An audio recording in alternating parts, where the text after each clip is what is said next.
Ал сәлем, менде бүгін бір қызықты идея келді. Сол туралы тез айтып өтсем деп едім. Мынау менің экраныма мән бермеңіздер. Мән бермеңіздер. Міне главный экран менде. Бұл дәрігердің постынан алынған доктор Аманбай Гүлжан. Ең қарапайым үй жағдайында жасалатын детокс, ағзаны улы заттардан тазалау, аш қарынға ыстық су ішу. Бұл детокс қалай жұмыс жасайды? Мәселе өтте. Ыстық су өтті сұйылтады, өттің түтіктерін босаңсытады. Ыстық судың арқасында өт біртіндеп сұйылып, асқазан жолдарына оңай бөлінетін болады. Бұл ағзаның үшін өте үлкен көмек. Ыстық су ішіп өттің белсенді жүргізу ағзаға қалай әсер етеді? Бірінші, детокс өте жақсы жұмыс жасаса, бауыр токсиндерден тазаланады. Ал өт толып тұрса, ағза токсиндерге толып кетеді. Екінші, беттеріңіз тазаланады.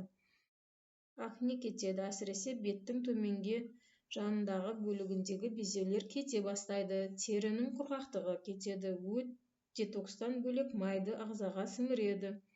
Ал негізгі терінің әдемі болуына жауап беретін А және Е майда еритін дәрумендер өте жақсы жұмыс істелгендіктен ағзаға сіңеді. Ішек микрофлорасы қалыпқа келетіндіктен паразиттер, бактериялар өліп сыртқа шығып кетеді. Іштің қатуы кете бастайды, аллергия мен дерматиттер кетеді. Іштің желденуі болмайды, бауыр мен ұйқы безінің жұмысы реттеледі.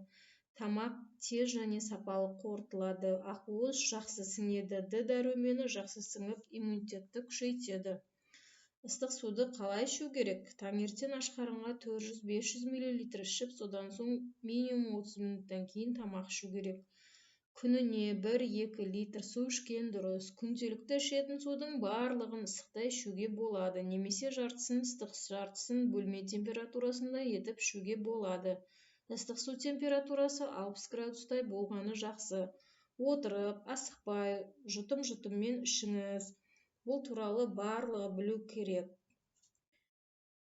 Осы видеоны көріп отырғандарыңызға алдын ала рахмет айтамын. Каналға жазыламыз, лайк басамыз, комментарий жазамыз. Іске сәт!